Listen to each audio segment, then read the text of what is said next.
I once believed people could change if you gave them enough grace. I handed it out freely, like it cost nothing. Turns out it does. And I'm no longer the person who gives it away so easily. The invitation came in a thick cream envelope sealed with wax. My stepsister's wedding. 12 years had passed with no calls, no apologies, no simple "how are you?"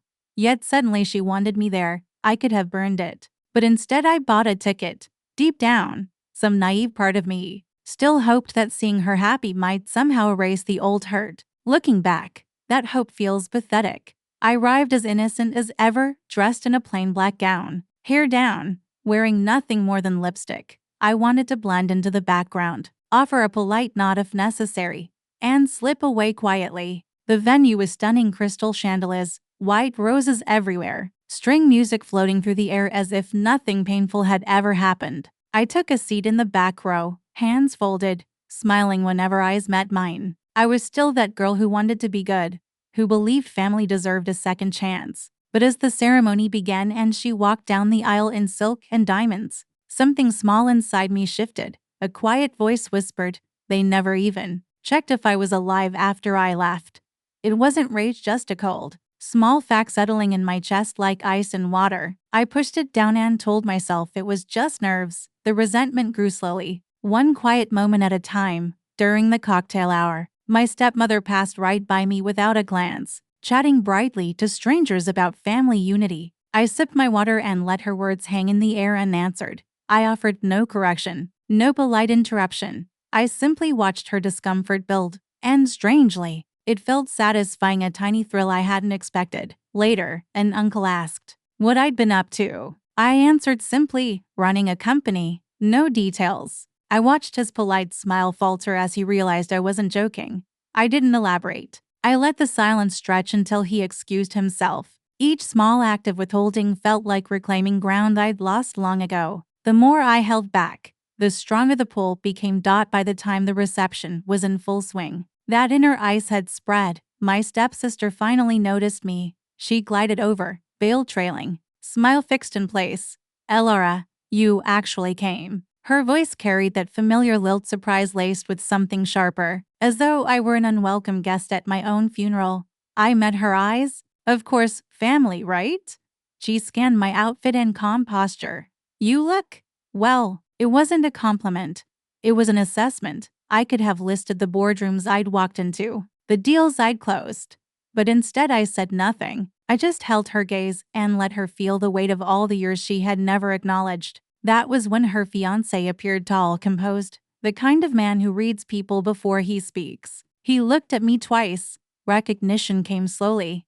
"Elara Hayes." My stepsister blinked. "You know her?" He nodded once. "Hayes Apex Ventures. You're the founder. I've reviewed your Asia Pacific portfolio. The mergers you orchestrated last quarter changed the entire sector map." He spoke quietly, but the nearby tables caught every word. Heads turned subtly. No gasps, just a gentle ripple of recalibration. My stepsister gave a short, brittle laugh. "He's exaggerating." She had nothing when she left. I didn't rush to correct her. I let the truth sit there, heavy and undeniable. Then I spoke, my voice low and even. I had exactly what I needed, myself. The words weren't loud. They didn't need to be. They cut because they were calm and precise. I watched her face shift from confidence to confusion to something raw. Her fiancé studied me for a long moment, then turned to her. "This changes things." He didn't yell or storm off. He simply said, "I need air," and walked toward the terrace doors. No drama, just absence, the kind that echoes louder than shouting. She turned to me, eyes wide, voice dropping. "What did you say to him?"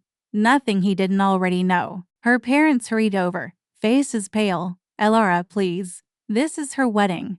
Don't make a scene." I looked at them, the same people who once packed my things and changed the locks. "I'm not making anything.